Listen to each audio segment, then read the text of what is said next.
Buenas, ¿qué tal? Estamos de vuelta. Saludos, moradores del refugio. Nos encontramos viajando en el tiempo, explorando nuevas rutas, parajes y todo tipo de estructuras antiguas, recorriendo el mapa en busca de nuevas aventuras. Eso sí, siempre acompañados de Alma Mínguez, Saludos, aventureros. Daniel Cordero, Un saludo, aventureros. Jaime Barón Un saludo, aventureros. y el que os habla, Víctor Vera. Y bien, pues tras saludar como es debido y presentarnos ante el misterio, nos adentraremos en las profundidades, saludaremos y, como es habitual, nos sentaremos y hablaremos mientras llenamos nuestros estómagos. En el episodio de hoy hablaremos de nuestra serie de grandes misterios y en este caso toca hablar de la Fosa de las Marianas. Así que bienvenidos a Refugio el Aventurero, el lugar donde exploramos los enigmas más profundos del universo y de nuestro propio planeta. Hoy descendemos al punto más inexplorado de la Tierra, la Fosa de las Marianas, el abismo del misterio. Un abismo de oscuridad insondable donde habitan criaturas extrañas y donde los secretos del océano siguen desafiando a la ciencia. Ubicada en el Océano Pacífico Occidental, la Fosa de las Marianas es la depresión oceánica más profunda del mundo, alcanzando una profundidad de aproximadamente unos 11.000 metros en su punto más hondo, el abismo Challenger. Para ponerlo en perspectiva, si el Everest se sumergiera aquí, aún quedarían más de 2 kilómetros de agua por encima de su cima. Pero lo más inquietante no es solo su profundidad, sino lo que podría esconder en sus sombras, desde criaturas abismales hasta posibles ruinas antiguas y extraños sonidos. Este es un lugar donde la realidad y la especulación se entrelazan. Bueno, Entonces que vamos a dejar ya la intro y nos vamos a los extraterrestres directo, ¿no? Sí, ha ido directo, ¿eh? O sea, ha entrado a Bueno, cuchillo, que se dice. Entrada a cuchillo. sí. Pero bueno, sí. No, yo creo que, a ver, hombre, ya. La verdad es que el hombre, el ser humano, siempre ha tenido una gran fascinación, ¿no? De conquista, y el mar no es ninguna excepción, ¿no? O sea, hay que tener en cuenta que el planeta Tierra es, pues, 3/4 es océano, es agua. Entonces, pues bueno, una vez que se vio que se podía navegar por la superficie, pues empezaron pues le siguió el tema de las profundidades, un poco para saber qué había en el fondo. Sí que es cierto que son expediciones pero que muy peligrosas, porque hay gente que cree que, o sea, estas misiones en realidad son igual o más peligrosas que viajar al espacio, entre otras cosas por el tema de la presión. Si mal no me falla la memoria, y corregidme si me equivoco, creo que a esas profundidades, a las profundidades que ha dicho Víctor, pues estamos hablando de tantas atmósferas que es como si 1.000 elefantes estuvieran sobre tu cuerpo o sobre tu cabeza. Entonces, pues bueno, esto no creo que sea muy agradable, sinceramente. No creo que es como aquella china que se pone sobre tu espalda a hacerte un masaje. Yo preferiblemente prefiero el masaje de manos, no os voy a mentir. Entonces, pues 1.000 elefantes que se pongan sobre tu cabeza no es lo mejor de todo. Entonces, pues estas misiones, pues al final yo creo que empezaron por allá por el 1875, pero a fecha de día de hoy yo creo que sigue siendo un misterio y todavía seguimos sin saber qué sucede o qué pasa ahí abajo. Yo no quiero que se ponga ni un elefante sobre mi cabeza, no necesito que sean 1.000, ¿eh? Desde luego, oye, y ni siquiera elefante cría, ¿eh? Porque un elefante cría creo que ya también pesaba lo suyo. Bastante, además. No sé si 1 tonelada o 2, ya no me acuerdo. Vosotros pensad que cuando desciendes al fondo del océano, cada vez que desciendes un poquito más, tienes más peso. Y el peso que es el peso de todo el océano sobre ti. Literalmente, lo que quiere decir que esas atmósferas que has comentado es que realmente cada metro que tú bajas, por eso es tan importante la profundidad, es muy importante. Para que os hagáis a la idea, el deporte de buceo libre, que ya va con licencia y demás, deportivo normal, está a 30 metros. Estamos hablando de 30 metros desde la superficie, que no es nada. Es decir, tú bajas a 30 metros y puedes ver la superficie. Ves la luz del día, ves los barcos si pasan. Estás ya dentro, pero todavía estás cerquísima. Digamos que la segunda licencia de buceo ya te permite llegar a los 50. Y a los 50 ya tienes que ir con una mezcla de gases bastante muy medida, para poder hacerlo, porque no puedes ir directamente con la mezcla que tienes hasta los 30. Para que te hagas una idea cómo va. Y a partir ya de esas profundidades ya vas con batiscafos, ya vas con submarinos, con sumergibles, porque si no es una locura. Sí que es verdad que los buceadores que entran, ¿cómo se llama la disciplina? No me acuerdo de la disciplina. Buceo libre sin traje, apnea, se lanzan con lo que es el aire que viene de la superficie. O sea, ellos aguantan la respiración y es de esta manera, como tienen la mezcla de oxígeno de la superficie, pueden llegar más abajo, ¿vale? Que, por ejemplo, un buceador que baje con su traje. ¿Con esto qué quiere decir a respecto de esto? Que nos imaginamos la diferencia que hay de estas profundidades que estamos hablando, máximo 50 metros, a los 11.000 metros que tiene el abismo Challenger, que sería la parte más profunda de la fosa de las Marianas, que por supuesto es el punto de mayor profundidad del planeta. Sobre este ya no hay nada más. Como ha dicho Víctor antes, cabe el Everest entero puesto al revés, que serían unos 8.000 y pico metros, pues te caben y aún te sobran, fijaos, 3.000 metros por debajo. Hasta donde yo sé, el sumergible que más ha llegado a los 10.500 metros y más allá de esa profundidad no se ha bajado con hombres, o sea, con personas, quiero decir, hasta donde yo sé, ¿vale? Curioso también el hecho de que uno de los sumergibles, uno de los buzos que bajó, se encontró a 8.000 metros plásticos, basuras y cosas que hacemos los humanos. O sea, cómo llega hasta esas profundidades las cosas que dejamos, ¿no? O sea, los plásticos, las basuras, la podredumbre, al fin y al cabo, llega hasta incluso la fosa de las Marianas, que cuesta creer. Que siga ahí, pues sigue. Eso fueron los extraterrestres. No hay pruebas de que hayamos sido los humanos, para nada. Una bolsa del Mercadona ahí, ¿no? Correcto, seguramente fueron a pillar algo allí y se lo han dejado ellos. Después de comprar el jamón de turno, pues dijeron, esto ya el plástico lo tiramos. Venga, a tomar por saco. No, pero hay una cosa, a ver, yo no sé cuánto habrás buceado tú, Alma, pero yo creo que a 30 metros depende desde el momento del día se ve la luz del sol.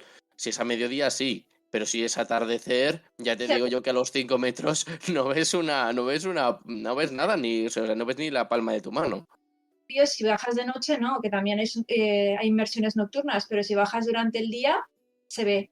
Aunque haya poca luz, dentro de lo que es, obviamente, mucho menos, pero todavía ves luz. No es como que necesitas ir con el frontal porque si no, no ves nada. Estamos muy cerca de la superficie a 30 metros, es que es muy cerca. Parece una tontería, pero no.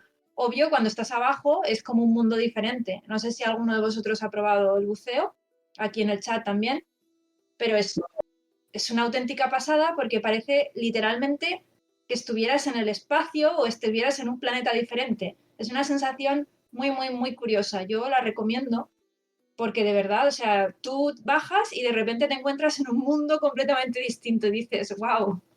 Siempre he querido probarlo, pero al final, por una cosa o por otra, no lo he hecho nunca, pero siempre me ha llamado la atención hacerlo alguna vez. Pues tienes muchas posibilidades porque vives cerca del mar. Eso es lo más... Fíjate que yo hice el curso de Open Water cuando vivía en Zaragoza, que no tenía mar, ¿vale? Y sin embargo, ahí ya había equipos de buceo permanentes, o sea, que viajaban regularmente a la costa, por supuesto a vuestra costa, a la zona de Barcelona y demás, y ahí pues se hacían las inmersiones. O sea que lo tienes fácil. Porque un pequeño inciso, yo creo que con esto Almas ha desarrollado el sentido del agua de Avatar, que por cierto, a fecha de hoy sigo sin saber cuál era el sentido del agua. Espero que algún día me lo expliquen. Pequeño inciso, prosigue, Víctor. No, que yo quería hacer un símil como el que has hecho tú de los elefantes. Yo lo había hecho de aviones jumbo. Se ve que es No como puede ser. soportar 50 aviones jumbo.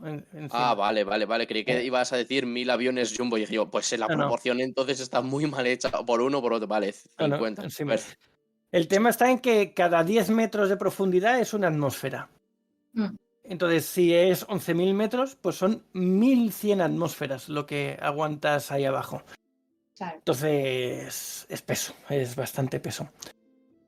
De ahí lo que hablamos en el podcast, en el episodio del Titán, del submarino, aquel que explotó por eso, porque tenía un fallo en la estructura, como dijimos, y claro, el peso que hay donde está el Titanic, que tampoco es como la fosa de las Marianas, que está mucho más arriba, pues hizo que implosionara el submarino. Así que imaginaos meteros hasta allá abajo. Y se han metido, como ha dicho Alma, han bajado gente. Así que poder se puede hacer.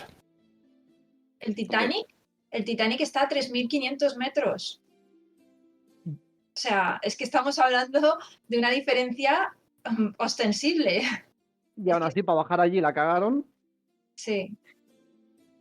Lo Sí, que no, dice la verdad es Abilius que- de James Cameron, sí, una de las expediciones fue de hecho del propio James Cameron. Y no sé si fue esa que he comentado u otra, pero es de apuntar, porque James Cameron a mí, por ejemplo, me gusta mucho ese director, no solo por las películas que hace, que me suelen gustar todas las que hace, me encantan, sino porque realmente es un aventurero nato. Él mismo encabezó esta expedición a la fosa de las Marianas con el sumergible y demás.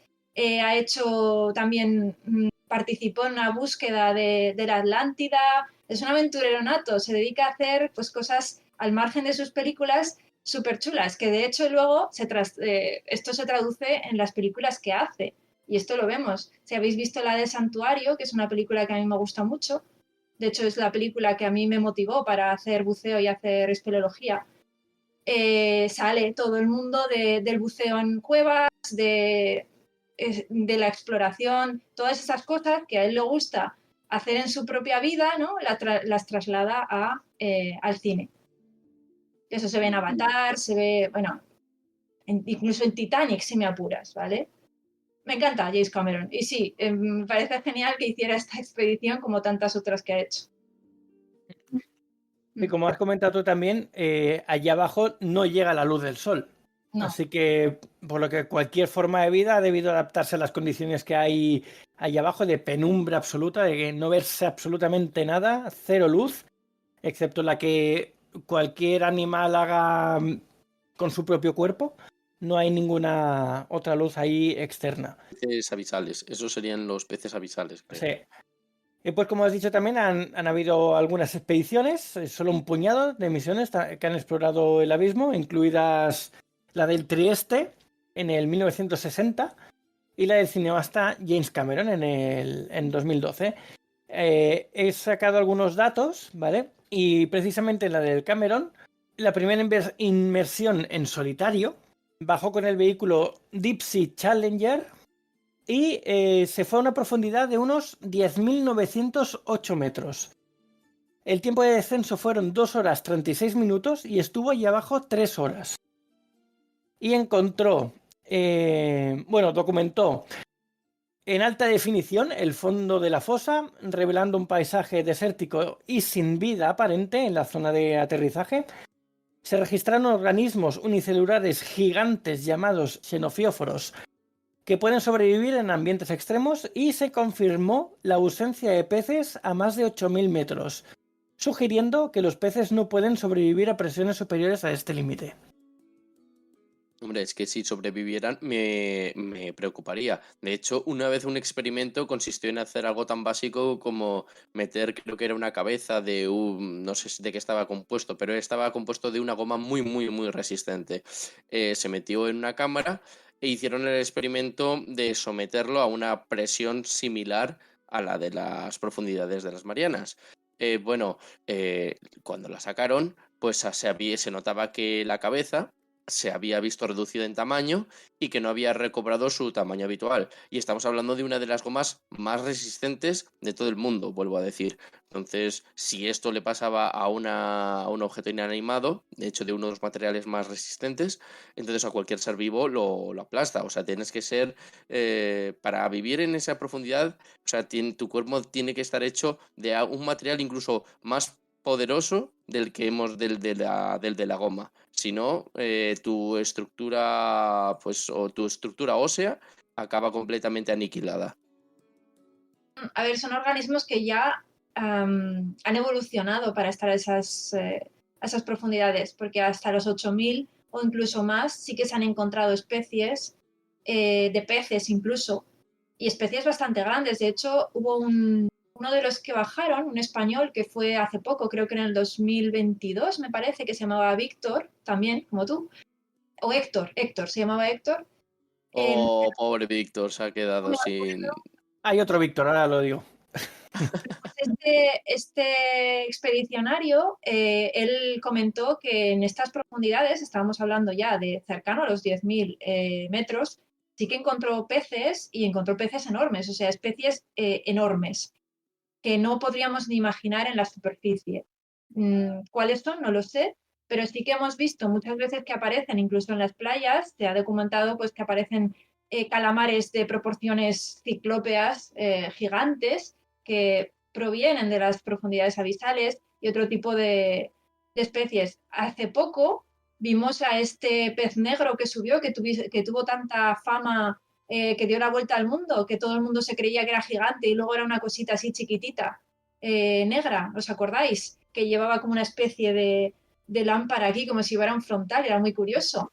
Esa imagen dio la vuelta al mundo, y luego salió en los laboratorios que realmente era una cosita chiquitica. Pero claro, Los dibujos te lo pintan gigante, ¿para qué de miedo? y además salía con unos dientes afilados ahí, parecía un monstruo de las profundidades marinas que dices, luego era chiquitín. Pero sí que este hombre, por ejemplo, describía especies muy grandes en tamaño. Además llegó deforme a la superficie. Como no está acostumbrado a tener tan poca presión, conforme iba subiendo, se iba deformando por falta de presión. Sí, sí. Bueno. No, Mira, claro, para otra... él era mortal subir, mientras que a nosotros bajar es también igual de peligroso. Sí, subió a morir. O sea, su vida fue la muerte. Llegó casi a distancias, porque se veía incluso la luz del cielo, o sea, que debía estar a pocos metros, y todavía nadaba. Es decir, subió vivo. Ahora, ya arriba ya no debió sobrevivir, porque luego obviamente estaba muerto cuando salió en las fotos estas del laboratorio.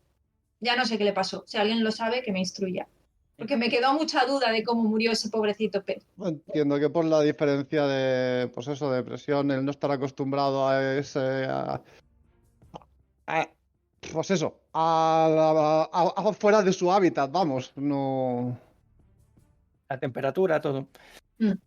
Mira, Cameron dijo que se describió la experiencia como estar en otro planeta, destacando la sensación de completa soledad y oscuridad. Es que tiene que dar miedo, estar allí solo, además que bajó solo. Es un crack. Mm. O sea, es que es un crack. Mm. A mí me ha ganado, o sea, me ha ganado. En el rodaje de Avatar, en la última del rodaje de Avatar, ¿sabéis? Una curiosidad, esto como curiosidad, no tiene nada que ver con esto. Puso el catering para alimentar a todo el equipo vegano. Y el que quería comer, tenía que comer vegano. Lo sentía mucho.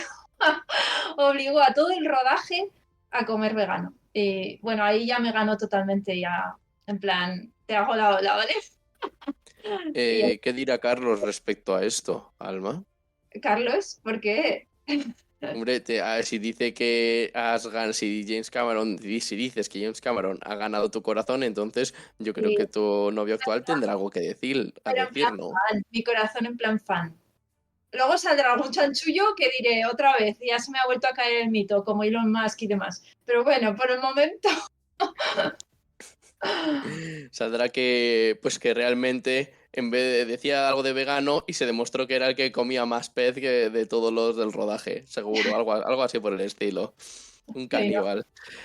No, pero yo creo que, a ver, antes de seguir con las expediciones, yo creo que es necesario que digamos un poco el origen del desafío Challenger, que yo creo que, si mal no me falla la memoria, creo que proviene de una de las primeras expediciones que sucedieron precisamente en 1875, que fueron, pues bueno, sí, con la expedición del navío HM Challenger. Esta expedición, a ver... En aquellos tiempos, obviamente, la tecnología era mucho más limitada Y el experimento que llevaron a cabo era muy sencillo. Básicamente era una cuerda enorme, tiraban un enorme peso de plomo al fondo y con la cuerda iban midiendo, pues eso, cuánto medía, hasta dónde podía llegar el peso. Y claro, la cuerda era larguísima. Entonces fue, creo que si mal no me falla la memoria, a 350 kilómetros de la isla, una isla del Océano Pacífico, que ahora no me sale el nombre, pero básicamente, pues a más o menos a esa distancia, veían que eso no paraba, que el peso seguía bajando, y se quedaron muy asombrados cuando sucedió, por así decirlo, el milagro, que se les acababa la cuerda y el peso todavía no había tocado fondo. Entonces esto ya nos tiene que decir algo. Y luego, lo mejor, esto hay gente que cree que, bueno, un experimento absurdo, pero es que resulta que todos los marineros, todos los implicados, acabaron realmente destrozados de tanto bajar y subir la dichosa cuerda.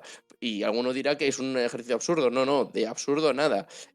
Pensemos toda la cantidad de metros. Imagínate tú parado subiendo pues yo qué sé, un cubo lleno de agua, aunque solo sea un cubo pequeño, pero estar ahí minutos y minutos subiendo una distancia que parece que no se acaba. Entonces todos acabaron con los brazos destrozados y deseando que aquella expedición acabara y que no se volviera a repetir nunca más. Bueno, supongo que no sería de cuerda normal, sería de hierro, de algo así para que aguantara, ¿no? ¿O qué? O para que Pues cayera más bien. Pues si era de hierro, entonces peor me lo pones, porque eso pesa O más con algún todavía. lastre.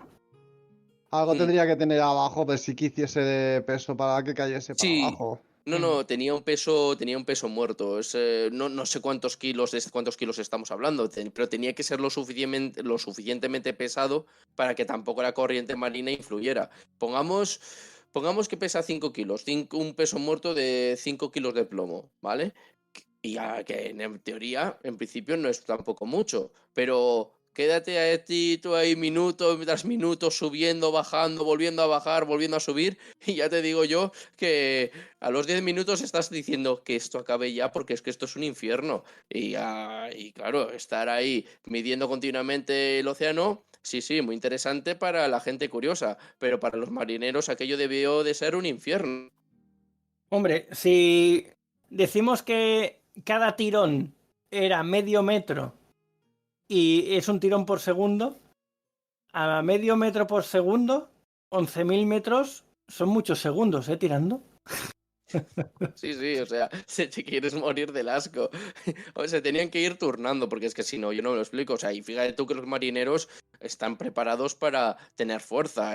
Un barco no es un sitio donde pueda estar cualquiera. No, primero porque el tema de los mareos, luego el tema, pues oye, de mantener la sangre fría ante temporales o situaciones complicadas.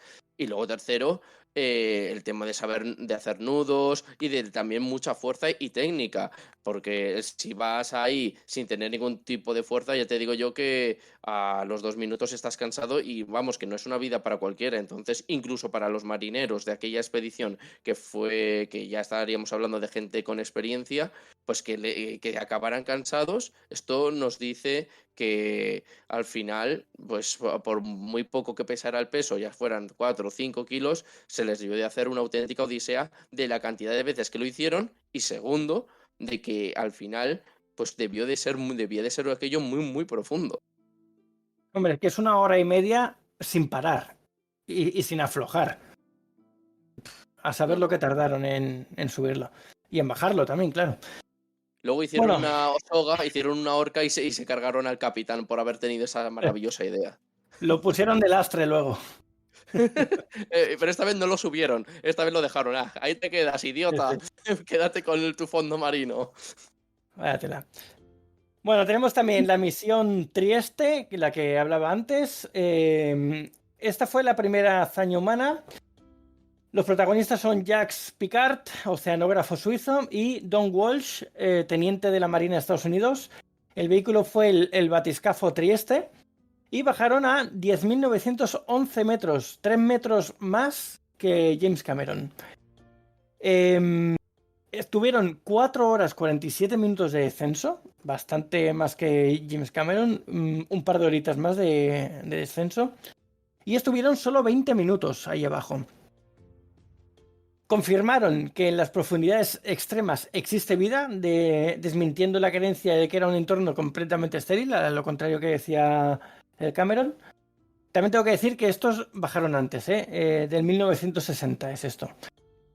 Y vieron lo que parecía ser un pez plano parecido a un lenguado, aunque no se puede documentar con imágenes.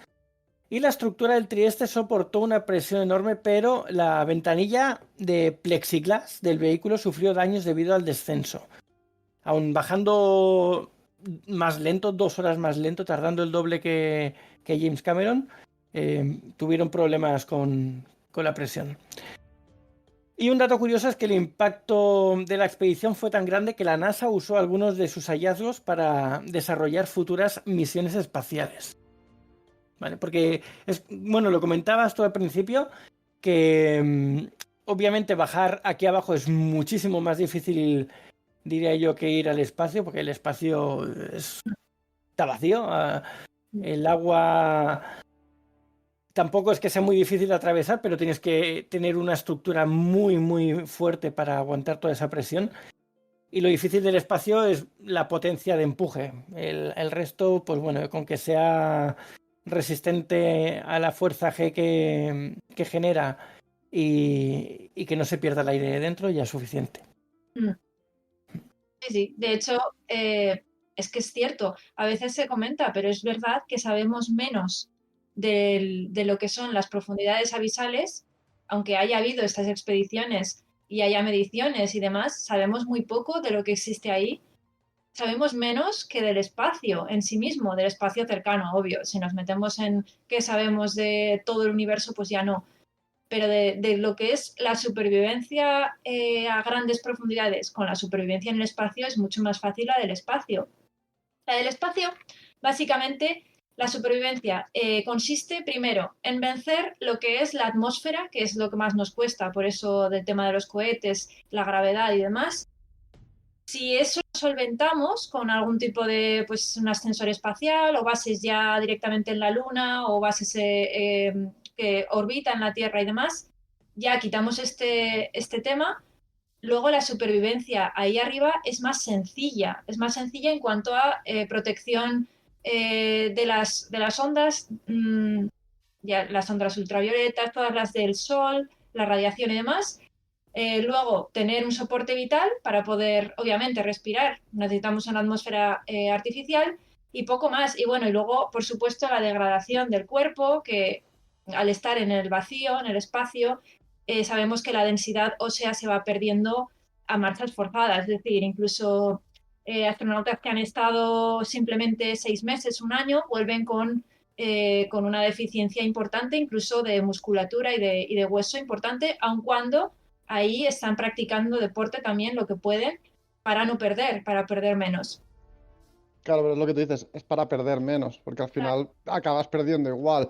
Ellos tienen que hacer ejercicio y deporte y mantenerse más o menos en forma para no sufrir más pérdida que pueda ser perjudicial para ellos. El tema de la falta de gravedad. Cuando solventemos también esto, que lo hemos visto, por ejemplo, en muchas películas de sci-fi, es cuando se crea una gravedad artificial, este problema dejamos de tenerlo. Ya tenemos gravedad normal, pesa sobre nosotros, entonces esto está solventado. ¿Qué pasa con las profundidades ya no solo en el mar? Porque en el mar estamos hablando las fosas abisales a 10.000 metros, pero imaginaos la presión que se tiene, por ejemplo, en la corteza terrestre si quisiéramos viajar a algún punto dentro de la Tierra, ¿no? Las presiones son inimaginables. Pensemos que la corteza, incluso donde están los océanos en la Tierra, es muy superficial. Incluso poniendo el abismo Challenger, que sería la parte más baja del océano, ya entrando en el movimiento de placas y demás, está en la parte más superficial, en la corteza más superficial de la Tierra. Imaginaos la presión que sostiene de hecho, por eso el núcleo, sabemos que el núcleo no es sólido, no puede serlo porque no aguantaría esa presión. Entonces, ¿cómo aseguras una supervivencia ahí? Esa es la parte más difícil. ¿Cómo lo aseguras? Y has visto que incluso los batiscafos que bajaron al Titanic tuvieron problemas. Y eso que estamos hablando de 3.000 y pico metros, nada más. Imaginaos en fosas abisales. Es algo muy chulo, pero tendrías que, por ejemplo, ¿cómo construyes una base ahí abajo que soporte esas presiones a esos niveles?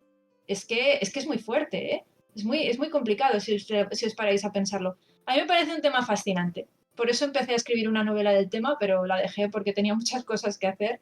Pero ahí está la idea todavía de una base en las profundidades abisales. Pues fíjate tú que hay yo en tu novela, o en la primera de Entre Mundos, hay una parte que precisamente tocas investigaciones y exploraciones marinas. No digo nada más porque no quiero hacer spoilers, pero sí que es cierto que es un ámbito, es un aspecto fundamental de tu novela. Entonces, yo creía que precisamente estabas hablando de esa. No, de hecho, una de los capítulos es que descienden con un batiscafo a la fosa abisal de Ápalos, que sería una fosa parecida a las de las Marianas. Un poco la puse menos honda para que no fuera tan... Pero realmente llegan muy abajo. Y sería lo mismo. Es eso. Con un sumergible lo suficientemente potente, fíjate lo que hicieron en la expedición que ha dicho Víctor en los años 60, que es hace bastante, y lo consiguieron. Entonces es algo curioso. A mí es que este tema me fascina, siempre me ha fascinado, las profundidades marinas, todo lo que sea ir un poco más allá de lo que se ve, pues siempre me ha fascinado. Y estas cosas, pues por supuesto también. Ya me gustaría a mí haberme enrolado en la expedición de Cameron e ir con él. O yo sola, me da igual, ¿vale? Pero... A ver, cuidado, Alma, que creo que no estás teniendo en cuenta los riesgos, porque todo lo que hemos dicho parece que no has estado escuchando, ni no has estado escuchando todo lo que hemos dicho, que es muy fuerte, porque resulta que parece una tontería que después de James Cameron, los otros dos, que ahora no me sale el nombre, pues bajaron solo 3 metros más y parece una tontería, pero es que en aquellas profundidades lo que te juegas es la vida. Sí, Y por cada centímetro que bajas es una hazaña. Y tiene que ser todo muy lento, muy preciso, muy conciso, porque cualquier fallo mortal supone la muerte. Entonces, claro, solo bajaron 3 metros y vamos, buena hazaña la de aguantar ahí 20 minutos. Yo estoy ahí 1 minuto y gracias, y salgo de ahí pitando. Bueno, pitando no, porque si no, entonces, si subes toda también deprisa, el aparato revienta. Pero que mi punto es que tienes que hacerlo todo tan lento para que el material del batiscafo se vaya adaptando poco a poco a las presiones que existen, porque si no, como que el aparato no es capaz de aguantarlo y eso, pues lo que habéis dicho, pega un petardazo y se marchó en un barco llamado Libertad. También te digo que parece mentira que no la conozcas ya tú a ella también. Ella no va a tener en cuenta nunca esos riesgos. Sabes que si la aventura la llama, ella va allí. Pero ya lo sabemos. Espacio, fosas marinas, centro de la Tierra, ponle cualquier aventura en la que le digan que puede participar y está la primera ahí. Sí, sí, Marte también, desde luego, Marte, ahí también se apunta. Tengo que decir que con cautelas, ¿vale? Si me dicen que voy a morir 100%, no voy. Ya, bueno, claro, si vas a morir Bueno. 100%, entonces ya no es una aventura, es un suicidio. Claro, Ya, pero el problema es que aunque te digan que hubiera un 90% de muerte, yo creo que también te apuntarías, porque dirás, bueno, hay un 10% para conseguirlo, y diría, yo, vamos, no contéis conmigo. Yo es que tendría que ser yo sería al revés, por debajo de 10 y todavía pensándomelo mucho, o sea, pensándolo muy mucho, el 90% para el 10% del fracaso, digo. suicida tampoco soy. Pero por supuesto, James Cameron no se mete en ese sumergible pensando que iba a morir. Él se metería con una serie de garantías que le hubieran dado bestiales. Bestiales. Obvio, si no, no lo hace. Es aventurero, pero tonto tampoco es. Bueno, a ver, yo creo que, a ver, en aquel momento puede ser que tuviera con una tecnología y le aseguraron que es que yo iba a funcionar, pero estoy seguro de que el pequeño incidente que tuvieron no lo tenía todo calculado, o sea que, ojo al dato, siempre creemos que lo tenemos bajo control, pero luego en plena travesía, en pleno viaje, sucede algo que no entraba en tus planes. Entonces, ojo al parche. Será el destino y ya está. Next El game. destino. Vale, pues antes de dejar este capítulo por aquí, porque este se nos va a alargar bastante, así que vamos a seguir en el siguiente episodio con este tema. También recordaros que vamos a hacer un evento para octubre del año 2025, así que todos aquellos que seáis de por la zona de Barcelona o España o de cualquier parte del mundo que queráis venir o estéis por la zona en esas fechas, recordar que podéis asistir tanto como visitantes o como stand, tener un propio stand, siempre y cuando sea de temática fantástica. Así que cualquiera que quiera participar, que me envíe un mensaje privado por Instagram de Saga Galdin. Así que nada, por aquí os dejamos. Venga, y tras tanta charla y llenar nuestros estómagos de deliciosa comida y bebida, abandonaremos las profundidades en busca de alguna otra aventura. Pero no antes de deciros algunas de nuestras redes sociales para contactarnos. Podéis escucharnos en directo cada semana en nuestro Twitch, saga-galdin, donde grabamos cada episodio y tenemos el chat para que nos comentéis cositas durante el directo. Luego tenemos nuestro servidor de Discord, que es Saga Galdin, y tenéis también en el chat de Twitch el link directo a este servidor. Luego tenemos el Instagram y el TikTok de Alma, que es @alma_mínguez, el de Jaime, que es @jbarongrau, barón con B, y tanto Daniel como a mí nos podéis encontrar como Saga Galdin en cualquier red social. También, además, para aquellos que tengáis curiosidad del evento que estamos montando para octubre, el 4 o 5 de octubre de este año, en Cañellas, Barcelona, le hemos hecho un Instagram, ¿vale? Es Refugio el Aventurero, todo juntito, para que podáis ir uniéndoos y chafardeando cosas, y si nos queréis decir cualquier cosa para participar, pues allí mismo. Así que nada, muchas gracias por escucharnos y nos vemos pronto en el siguiente programa de Refugio el Aventurero. Buen viaje, aventureros. Pues muchas gracias, una semana más y nos vemos la semana que viene, aventureros. Pues muchas gracias por estar una semana más y hasta la semana que viene, aventureros. Pues lo dicho, muchas gracias por habernos acompañado en esta exploración marítima y volvamos a la superficie.